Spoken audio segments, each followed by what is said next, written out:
Look at this. Take a good look at this metallic disaster.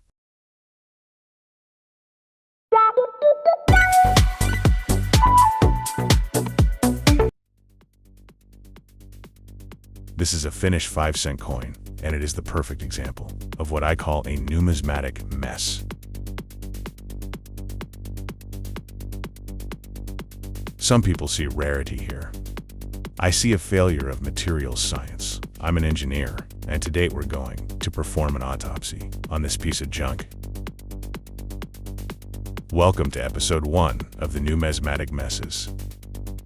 But before we dissect this mess, let's talk context, Finland and the euro.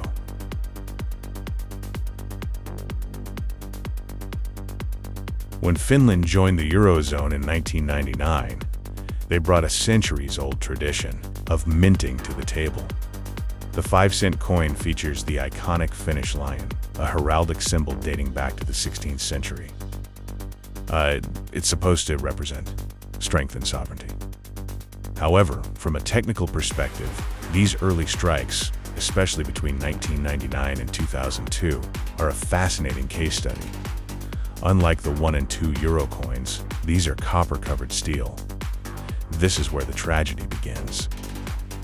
Did you know that Finland was one of the few countries that decided to stop using 1 and 2 cent coins almost immediately?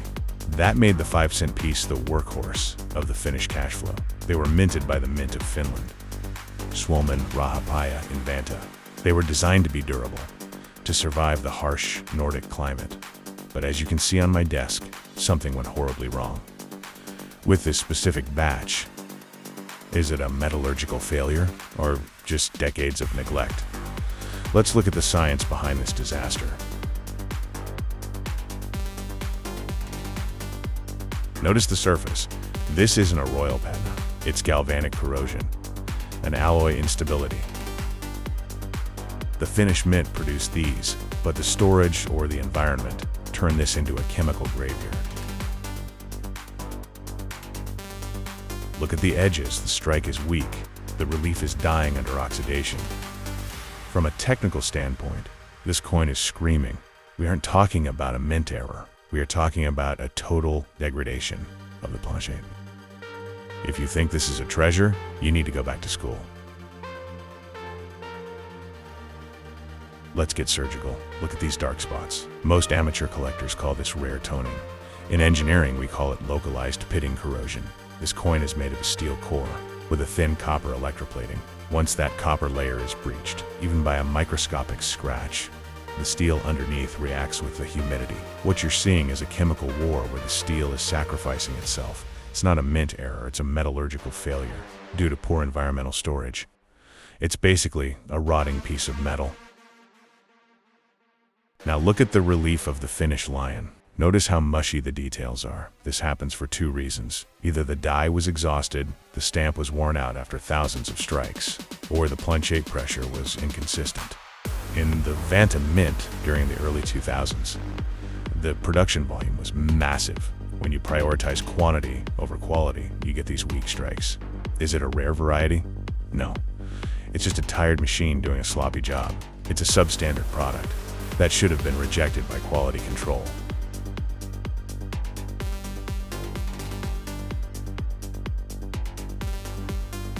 Why am I telling you this? Because if you don't understand the electrochemistry of your coins, you're just gambling. I see people buying uncleaned lots hoping for a miracle, but they don't realize that once the steel core is compromised, the coin is structurally dead.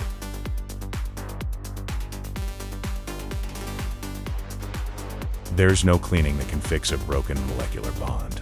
This 5-cent piece is a textbook example of a numismatic mess, a coin that looks interesting to the untrained eye, but is worthless to a professional. And speaking of untrained eyes, let's see what's happening on the dark side of the internet.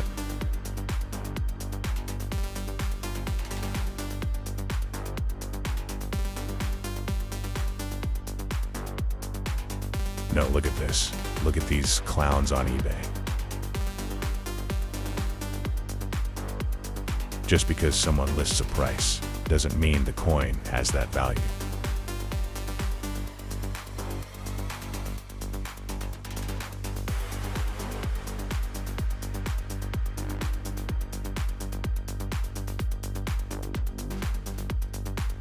$800? For what?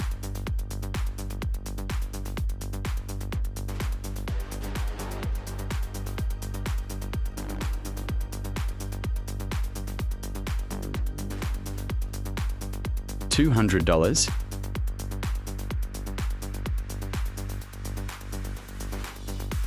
For a coin that looks like it spent a decade in a car battery? People are trying to sell you rare errors when it's just a damaged coin. These sellers are either delusional or predators. Don't be the prey. This is why you need professional analysis, not eBay fairy tales. All right, I'm selling on eBay too, but before set a price, I consult the guide's internationally endorsed FOR numismatic coins and banknotes.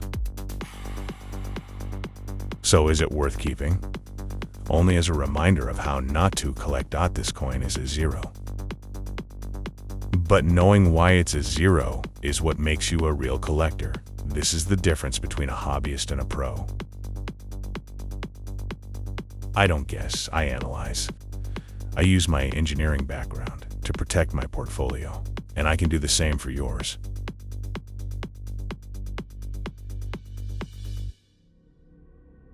If you're tired of the scams and the fake rarities, you're in the right place.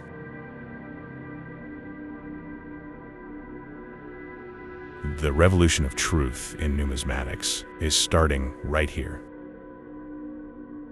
If you want a real professional evaluation of your assets, my consultancy link is in the description. $175 an hour to save you thousands in mistakes.